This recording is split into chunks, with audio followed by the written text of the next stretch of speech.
es lo importante. Sí, eso es para ti. Eso es para Hola, hola, hola. ti. Entonces, ¿sí?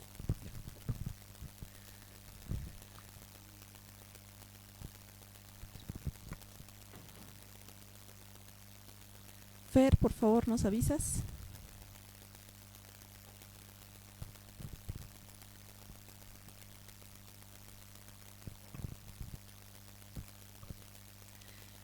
Buenas noches a todos los presentes. Estamos esperando justamente para tener la señal en vivo. Estamos transmitiendo por Facebook a live de la carrera.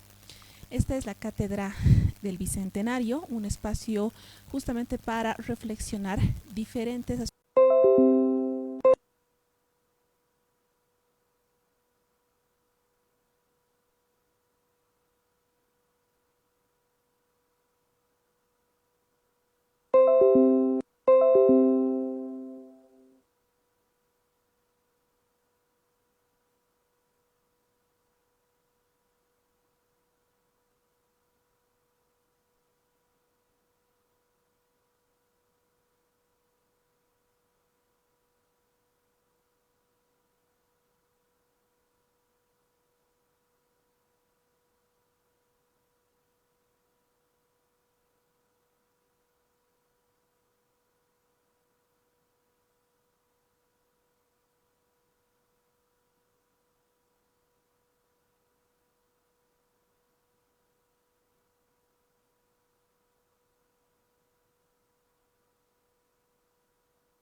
hasta 1605, que todavía no estaba completo, pero esta iglesia matriz pasa al rango de catedral, ¿no?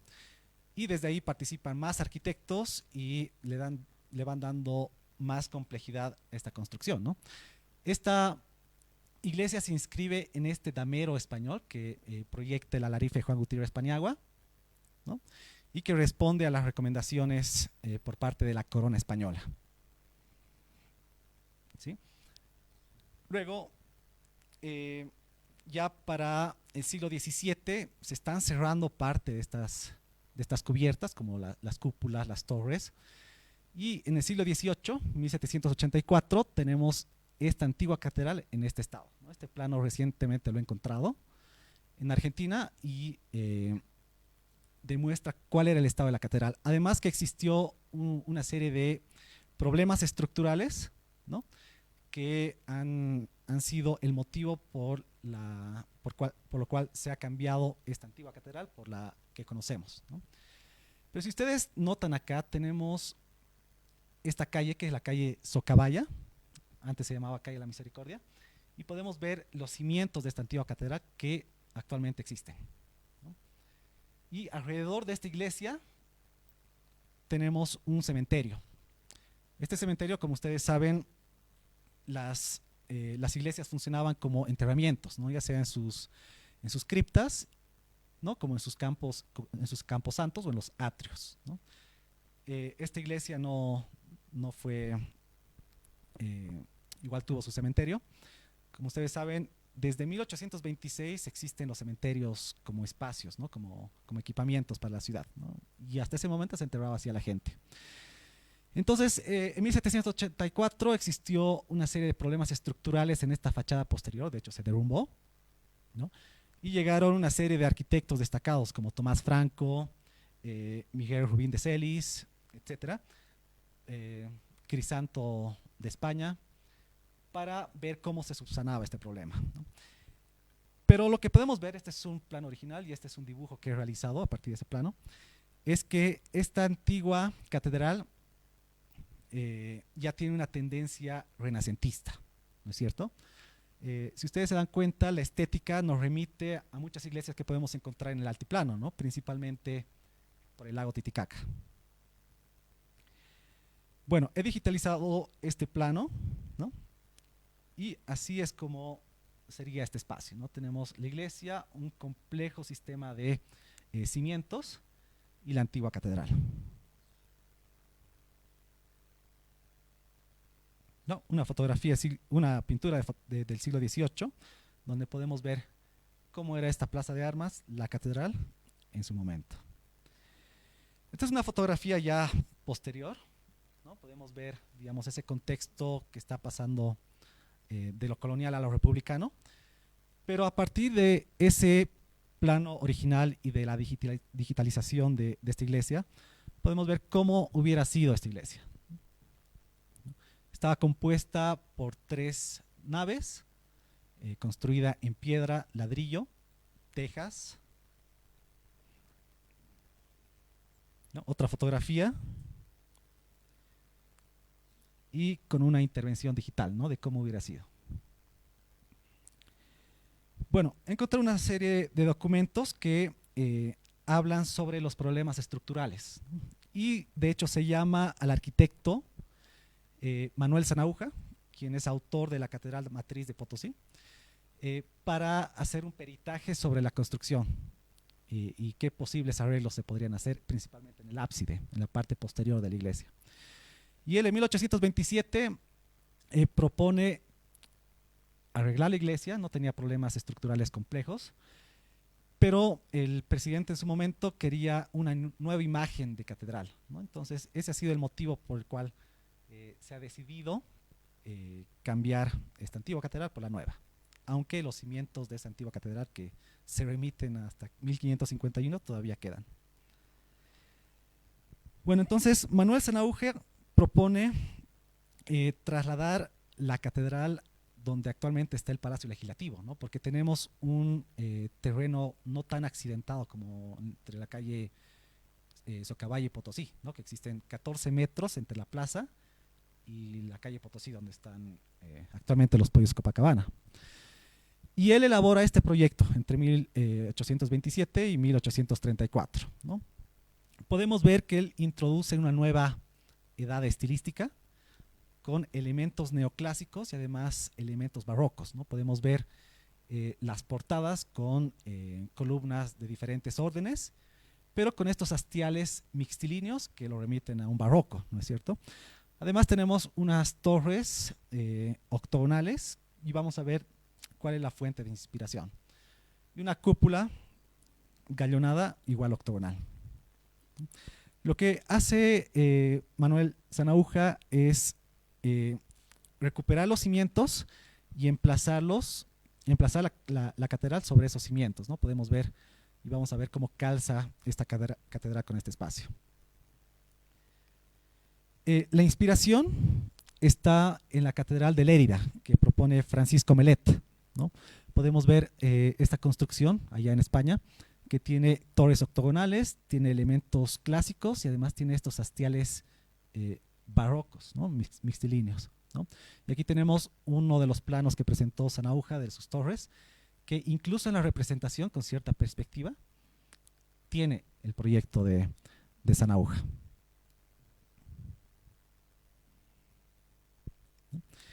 Y que lo vamos a encontrar también en otras de sus construcciones, ¿no? Por ejemplo, tenemos el Cementerio General, 1831, la Catedral Matriz de Potosí, 1808, y la actual catedral, ¿no? Que están compuestas por esa cruz latina, ¿no? Que es la huella que deja en sus construcciones Sanahúja. Podemos ver que en Potosí esta construcción tiene estos elementos estructurales que van a ser mucho más pronunciados en la catedral, ¿no?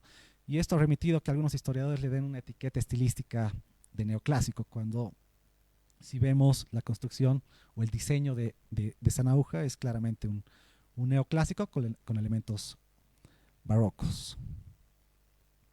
¿Sí? Entonces, a partir de esos documentos y esos planos, he ido digitalizando y haciendo una estratificación de todos los proyectos que se han presentado para la catedral, ¿no?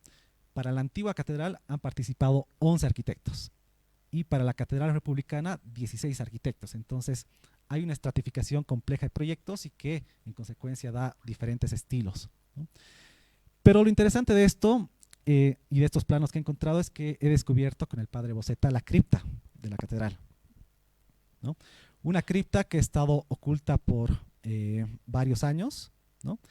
Y he encontrado los planos en Argentina, aquí en La Paz, los he digitalizado y además encontró cartas que hablan sobre este espacio. Entonces ya son la base para recuperar el espacio y que sea un espacio cultural, un espacio arquitectónico, ¿no? Este es un dibujo que he realizado y podemos ver que aquí en la Plaza Murillo, que es, digamos, la cota cero, y aquí la calle Potosí, existen 14 metros de diferencia, entonces prácticamente tenemos otra catedral allá abajo, ¿no? Con cerca de 2000 metros cuadrados, ¿no?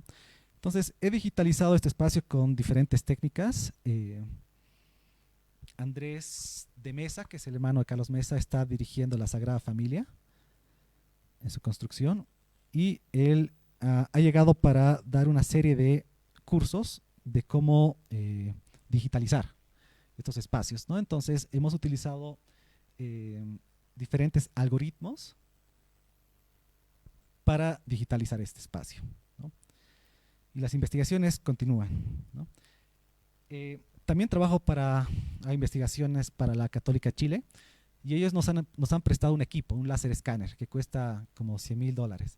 Recién lo hemos adquirido en la Católica, pero antes no lo teníamos. Entonces, con esto he podido digitalizar la catedral con un margen de error de menos de 1 milímetro, ¿no? Y aquí podemos ver el emplazamiento complejo de la calle Socabaya y cómo son los cimientos que en fábrica, en elementos de fábrica, serían mayor que el espacio de arriba, ¿no? Igual la digitalización de este espacio, cómo va a funcionar para un espacio cultural. En una primera etapa sería el descubrimiento o el rescate arqueológico y después pasaría para espacios de exposición, enterramientos, diferentes elementos o usos culturales. Bueno, fallece Sanahúja en 1834 y después participa Felipe Bertrés, Felipe Bertrés va a ser un destacado ingeniero francés y de hecho el arribo de este ingeniero es por parte de un acto político de Napoleón. Como ustedes saben, Napoleón conquista lo que es España y eso va a debilitar lo que es el virreinato, ¿no? Y de ahí surgen la independencia de diferentes ciudades.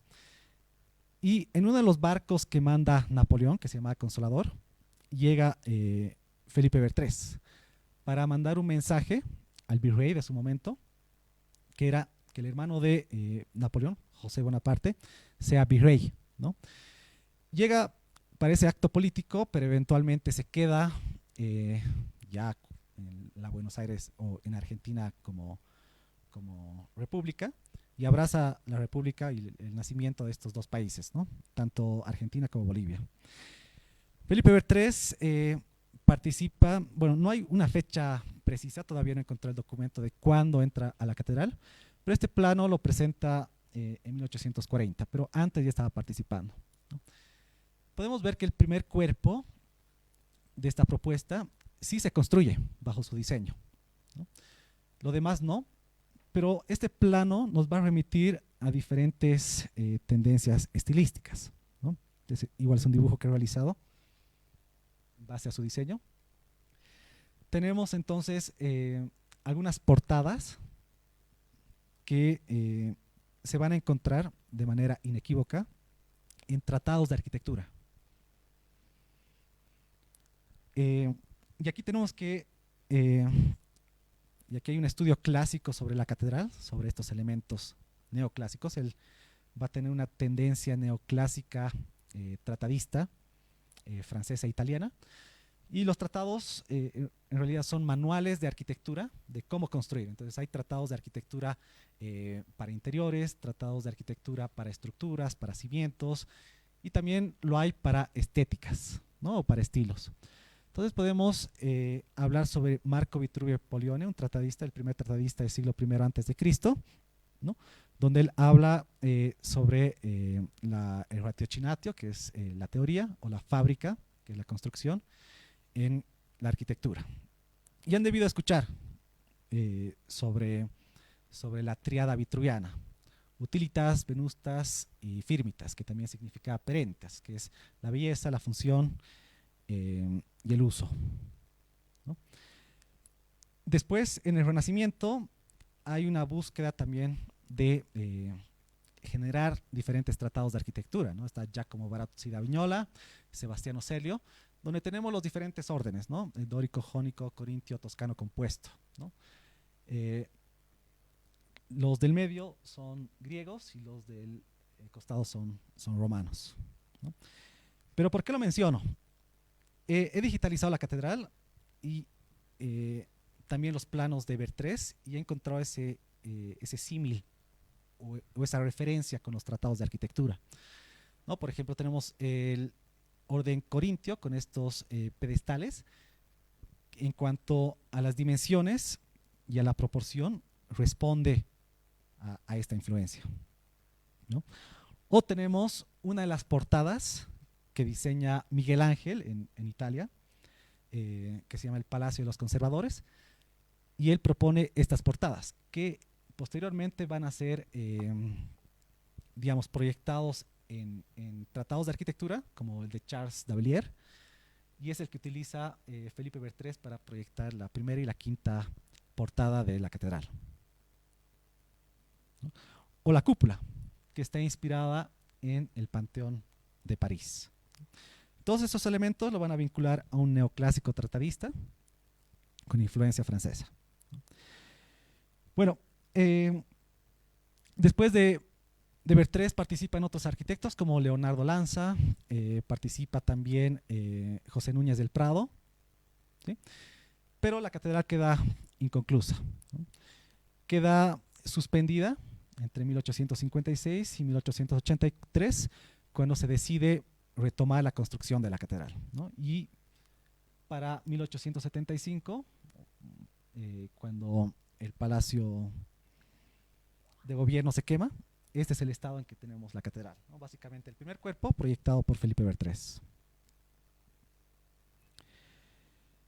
Bueno, para ese momento se pierden los planos, ¿no? Los planos de Manuel Sanahúja, los planos que elaboró Bertrés, y don Aniceto Arce decide retomar la construcción de la catedral, ¿no? Y contrata al arquitecto ingeniero José Rodríguez Rocha para relevar el estado de la catedral, ¿no? Y un año después dona cierta plata para que el obispo de su momento viaje a Roma y se ponga en contacto con el Papa, ¿no? Para solicitar un arquitecto, ¿no?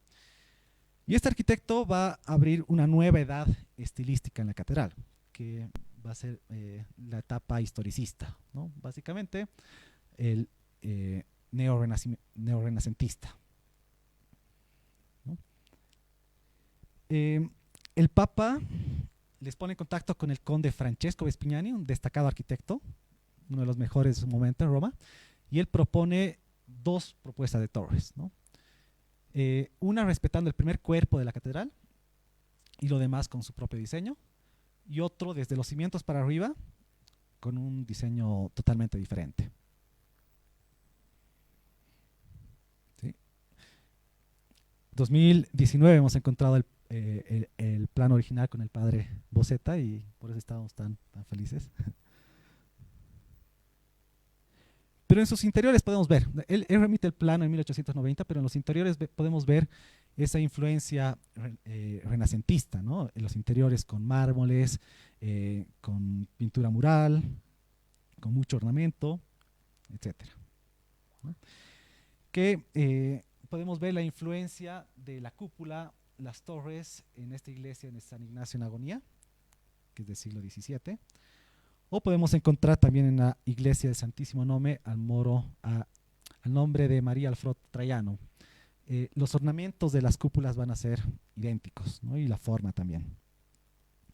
Y también va a haber una influencia de la cúpula que diseñó Miguel Ángel para la Basílica de San Pedro, ¿no? Podemos ver también esa doble cúpula, ¿no? Que la vamos a encontrar en su propuesta, ¿no? Y que va a tener mucha influencia en los proyectos posteriores. Lamentablemente, él no pudo estar en La Paz, al poco tiempo fallece, y hay dos arquitectos que tratan de construir sus diseños, ¿no? Está Alberto Mano y está el padre Eulalio Morales, el padre que posiblemente sea este señor, que ha sido el arquitecto que ha hecho la iglesia de la Recoleta, San Calixto y también la torre de San Francisco, ¿no?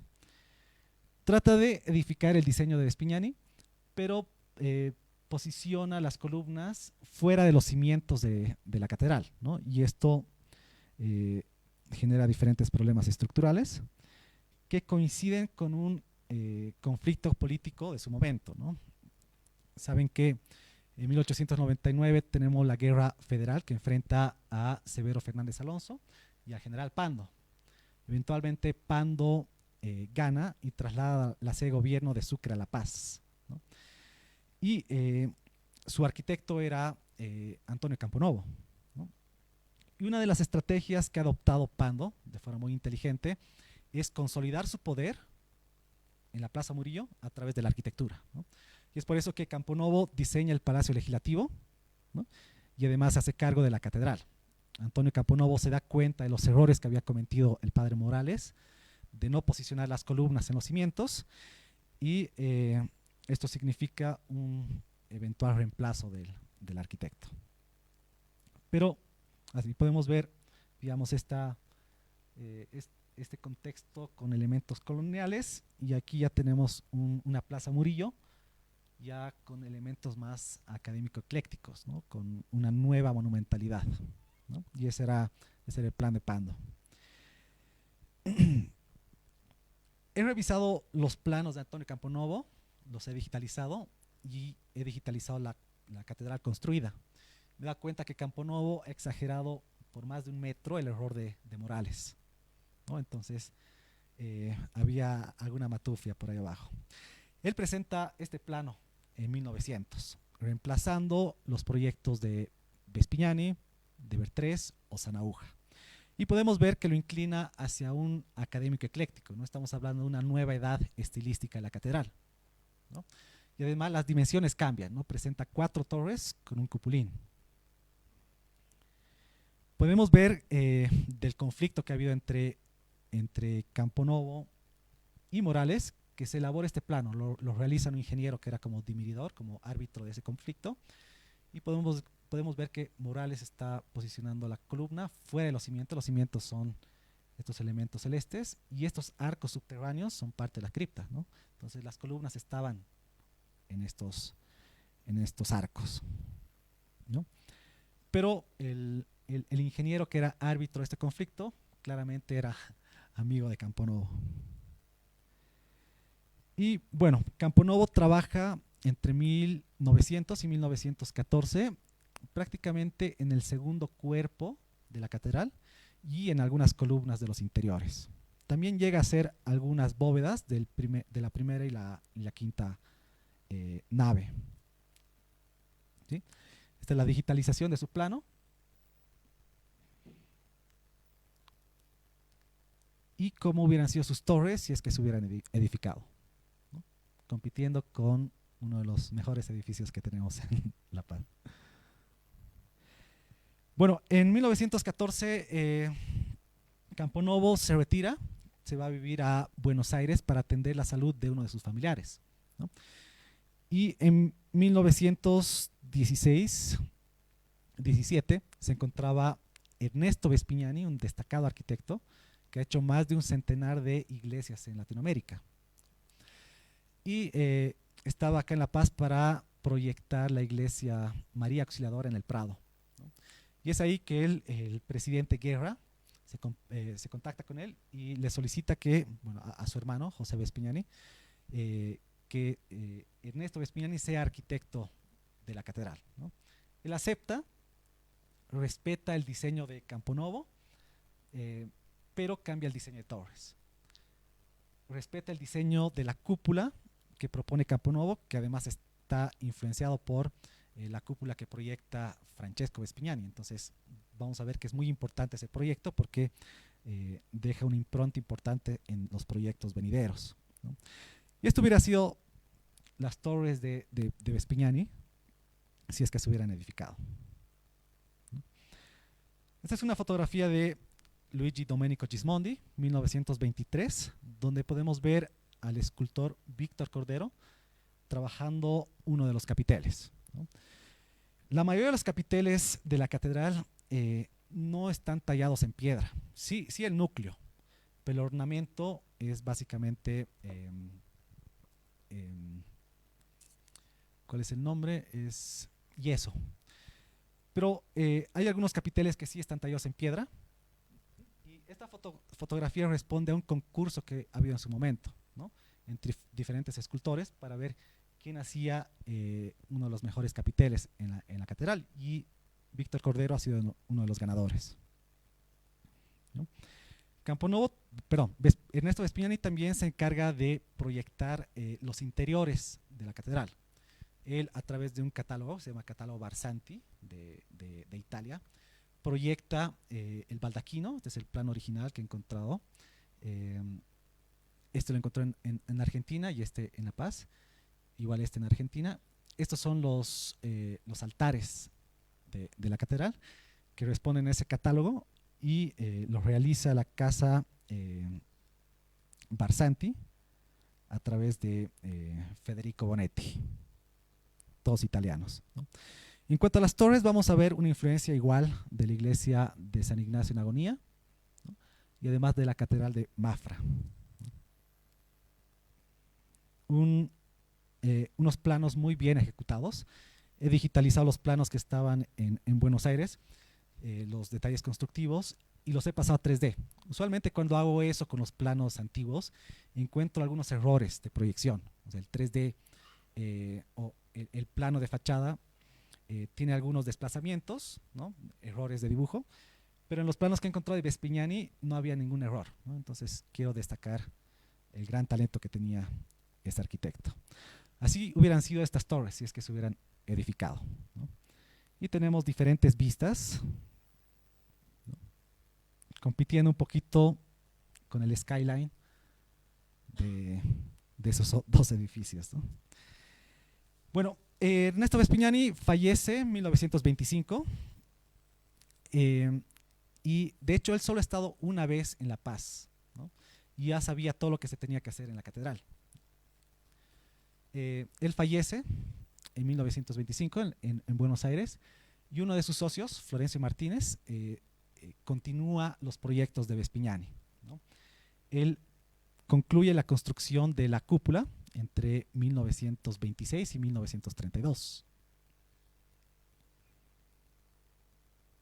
Y también se encarga del cerramiento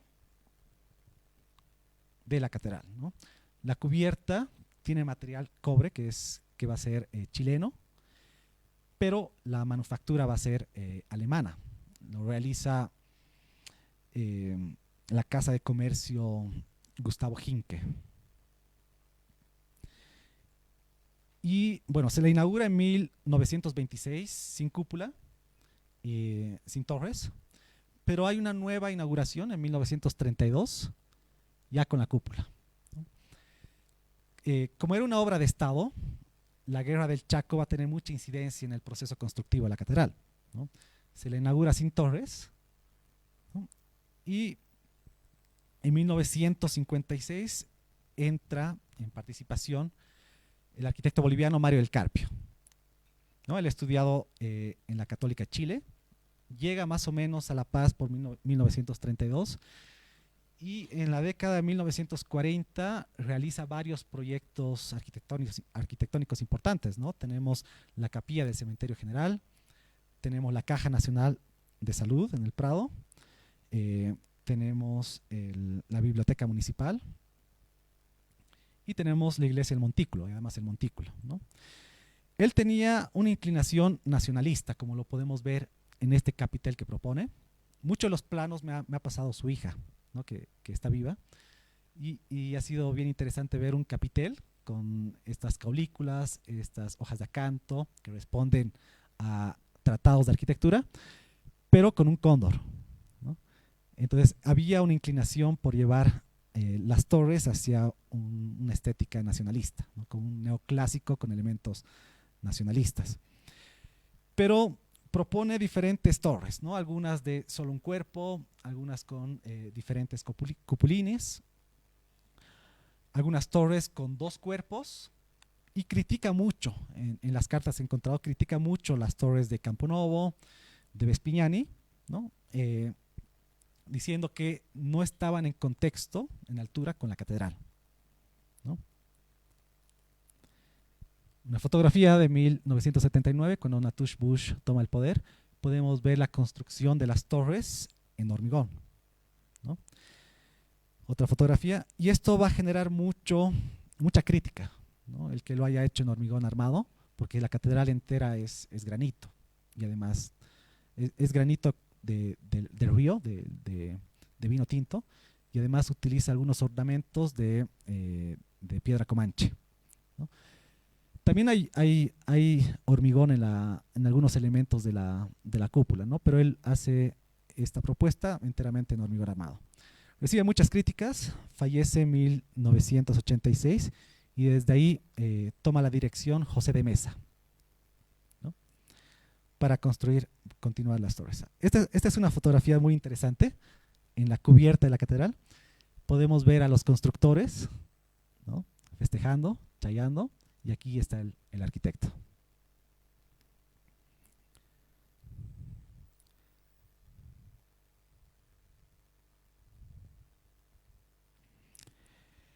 Bueno,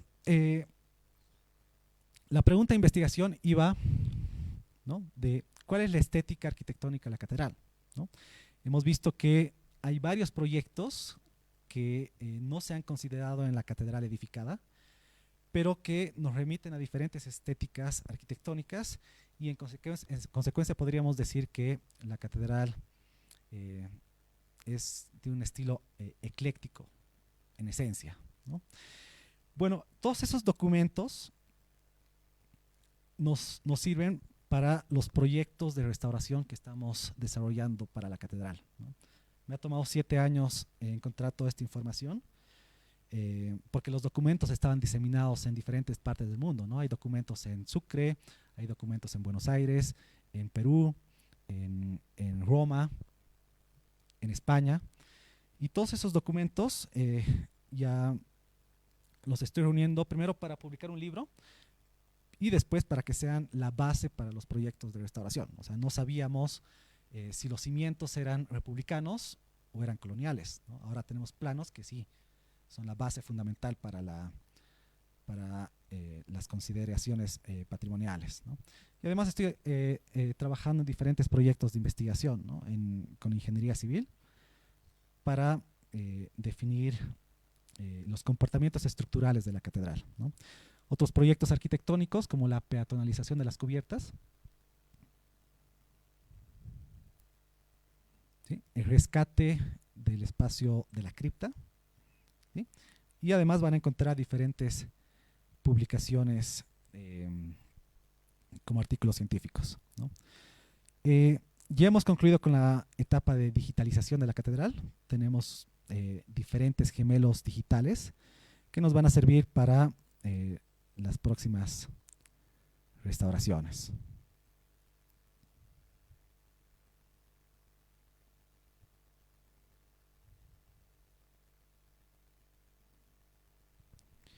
Y bueno, es uno de los monumentos religiosos más importantes de nuestro país, pero también es uno de los más olvidados, ¿no?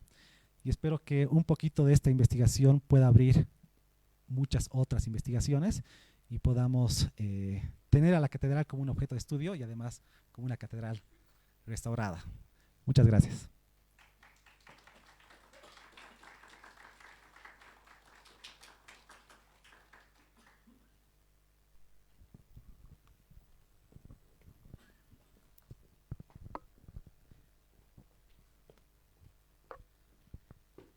Muchísimas gracias, querido Cristian, por tu ponencia. Realmente todos hemos quedado maravillados con lo que han logrado con la Católica. Damos inicio a la ronda de preguntas. No sé si alguien quisiera preguntarle algo a Cristian. Vamos a ir pasando el micrófono. Muchas gracias. Jedu, ¿cómo estás? Un gusto. Bueno, realmente muy entusiasmado por tu presentación, por todo el trabajo que has realizado en estos años. Ya me habías mostrado personalmente y me alegro mucho que se esté llevando a cabo lo que estás solicitando y proponiendo. Mi preocupación es en torno justamente a ese gran espacio subterráneo que sería una maravilla poder recuperarlo, ¿no? Pero ¿por qué se ha cerrado ese espacio? No habían problemas estructurales en ese momento, no hay nada reportado que hayas encontrado que se cerró por un problema estructural que ponía en riesgo la estructura y la misma vida de las personas, ¿no? Eso sería, Cristian, gracias. Gracias. Sí, hay varios factores. Podemos encontrar el primero en 1784. Encontré una serie de documentos que hablan sobre problemas que ha tenido la fachada posterior, y ahí se habla de que los espacios de los cimientos estaban ya rellenados porque funcionaban como cementerio, ¿no? Hay una propuesta de septiembre de 1784 de quitar la tierra para que funcione como tiendas, ¿no? Y ahí tenemos la herencia de las tiendas, donde podemos ver en la calle Socabaya, en la Potosí, tiendas que están en parte de los cimientos. Ese es el primer paso de, digamos, tapar algunos espacios porque eran cementerios y quitar tierra en algunos otros. Hay algunas bóvedas interiores que las proyecta Sanauja, Bertrés, ¿no? Que ya es del periodo republicano, y de hecho hay una conexión entre el Palacio Quemado y la calle Socabaya. Hay una carta muy interesante en el archivo de Sucre que le mandan al presidente en su momento, Tomás Frías, a través de ese espacio subterráneo donde actualmente está el mariscal Santa Cruz, por ahí, en ese espacio subterráneo, se utilizaba para quemar el palacio quemado, ¿no? Entonces ahí ya se está hablando de este espacio y que estaba parcialmente enterrado, ¿no? Después, Mariano Melgarejo enterró gran parte de la catedral para que sea caballeriza militar, ¿no? Y ahí la gente paulatinamente se ha olvidado que existía este espacio, ¿no? Hay un documento de 1922 y 1923. Existen arcos subterráneos que sostienen columnas. Es bien interesante y lo estamos estudiando desde el ámbito civil. Pero se habla, y encontré el plano de la cripta en Buenos Aires, y había intenciones de sacar la tierra y habilitar este espacio, ¿no? También se habla de posibles espacios subterráneos en otro sector que se pretendía quitar la tierra para quitar mucha humedad que existía en la primera nave de la catedral, ¿no? Pero estos proyectos no se han llevado a cabo porque necesitaba mucha plata, ¿no? Es un espacio de 2.000 metros cuadrados y si no teníamos presupuesto para construir las torres, menos para habilitar la cripta, ¿no? Entonces son varios los momentos que significan en su olvido y en su enterramiento. ¿Alguien más desea? ¿Cómo estás? Yo quisiera saber si en los documentos anteriores a 1700 ustedes se han revisado, si se menciona que existía algo en el área de emplazamiento de la iglesia. Y como experiencia, yo tuve la posibilidad de excavar en la iglesia de San Sebastián, y lo que se ha visto en San Sebastián es que todo lo que era cementerio, ¿no? Porque ha habido varias ampliaciones, ha sido removidas las tumbas y todo ha sido puesto ahí mismo en la iglesia, en otra parte, ¿no? Entonces no sé si ustedes un poquito ya han podido percatarse si es que ha pasado eso también en la catedral. Se han movido cosas del cementerio y tal, pero las han vuelto a poner en otra parte, o tal vez para tapar otro espacio. Entonces eso sería factible también. Sí, hay una carta, justamente cuando existió ese problema estructural en esta parte posterior, ¿no? Se ha derrumbado todo eso y gran parte del cementerio, y en la carta dice que se traslade todos esos cuerpos a otro camposanto. No sabemos dónde se los traslada, pero eventualmente se lo hace. Ahora, teníamos otro sector de cementerio en el atrio de la antigua catedral, donde actualmente está construida esta sección de la torre, ¿no? Esos cuerpos se los han trasladado al cementerio general, ¿no? De hecho, hay un libro que se llama Mitos y Leyendas, y se habla sobre la creación del cementerio general con un hecho bien interesante, ¿no? Había una señora que se llamaba Ana Paredes, que estaba opuesta a la construcción del cementerio como espacio, y del cementerio que tenía esta antigua catedral se desentierra a un obispo, y se nota que este obispo se había mantenido, ¿no? Por varias décadas, ¿no? Y eso ha llamado mucho la atención de las personas. Han ido a visitar el cuerpo, ha generado mucha vibración, y una de las cornisas ha caído de la antigua catedral, ¿no? Generan una avalancha de personas. La cornisa como tal no ha matado a ninguna persona, pero la avalancha ha matado a la señora Ana Paredes, y ella ha sido la señora que ha inaugurado el cementerio general, ¿no? Hemos encontrado sí huesos en algunos sectores, ¿sí? No sabemos de qué época será, pero básicamente eso. ¿Alguien más quisiera consultar? Bueno, primero felicitaciones, el excelente trabajo, sobre todo por los documentos que tú has consultado. Una consulta quiero hacerte. Primero yo trabajé con la historia de la Congregación Sagrados Corazones, por eso lo conozco al arquitecto Eulalio Morales, que también construyó la capilla de la Congregación Sagrados Corazones. Pero lo que me interesa ahora en la pregunta es, las casas colindantes, había una casa donde actualmente se construye ese edificio que es un edificio en realidad al lado de la catedral. La casa Alencastre. Alencastre. Quería preguntarte si esa tenía una relación, esa casa, porque también encontré algún documento que hablaba de que esa casa tenía que ver algo con la iglesia católica, porque ahí Creo que había algunas ceremonias que se hacían. Quería preguntarte eso, si conoces algo de esa casa. Sí, en la investigación me encontró con los documentos originales de esa casa y le pertenecía a la Iglesia Católica. Para la construcción de la Casa Grande del Pueblo, la Iglesia le ha vendido este espacio, un poco obligados, le ha vendido esta casa al gobierno, pero sí. De hecho, había intenciones de conectar la catedral con la Casa Lencastre, porque había intenciones de que sea la casa casa episcopal. ¿Alguna pregunta más? Bueno, Cris, hola, bueno, felicidades por la presentación. Y bueno, una pregunta muy puntual, ¿cuáles han sido las incidencias o cómo ha afectado la inclusión de estos elementos de hormigón armado en lo que sería ya la piedra que estaba establecida con la que se ha construido la mayor parte de la catedral, o si es que se ha hecho un trabajo para que no haya tanto daño al material base? Ya, daño como tal no hay ninguno, ¿no? Creo que simplemente la compatibilidad de materiales, ¿no? Pero que se ha dado en muchos casos, ¿no? Hay varias construcciones que tienen diferentes materiales, ¿no? Y ha habido algunos movimientos en cuanto a las restauraciones que trataban de ser restauración estilística, se llamaba, ¿no? La de Violet Leduc, por ejemplo. Entonces, quitar algunos elementos constructivos para llegar al original, ¿no? Y se olvidaba de esas escalas arquitectónicas o patrimoniales posteriores, ¿no?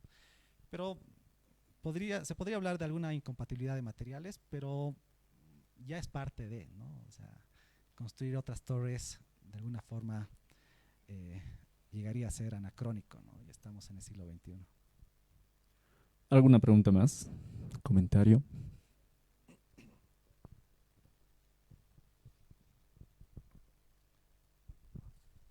Buenas noches y felicidades por toda la información valiosa que has logrado a lo largo de estos años.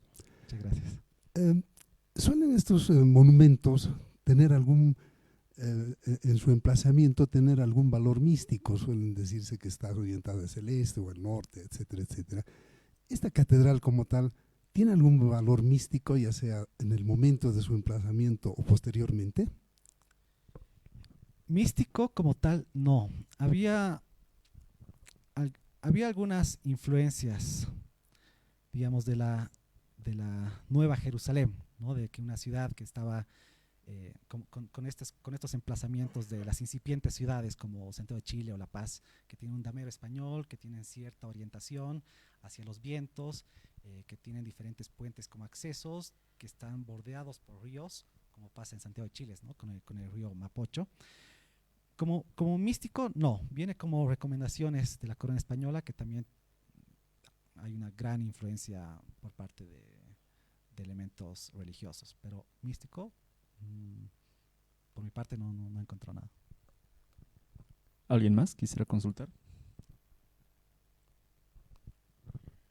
Buenas noches, Cristian. Gracias por esta brillante exposición que me recuerda a la visita que hicimos a la catedral contigo a fines del año 22 con varios estudiantes de la carrera de Historia y otros.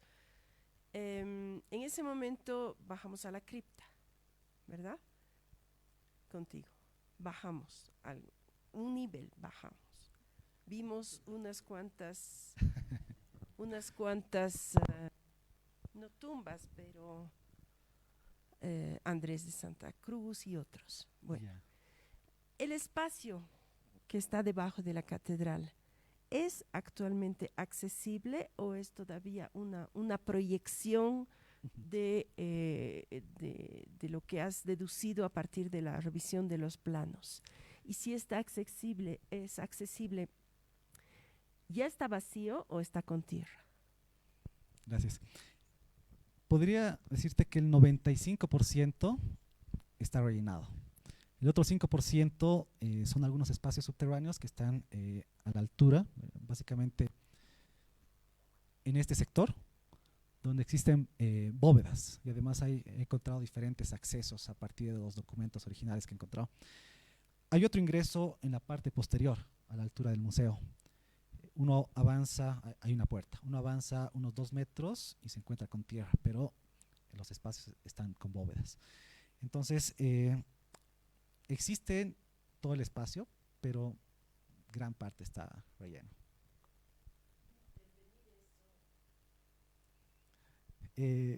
Es complejo, es difícil, pero creo que alguien lo tiene que hacer, ¿no? En la Plaza Murillo.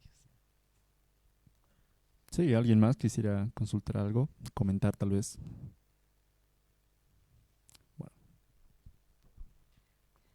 Gracias.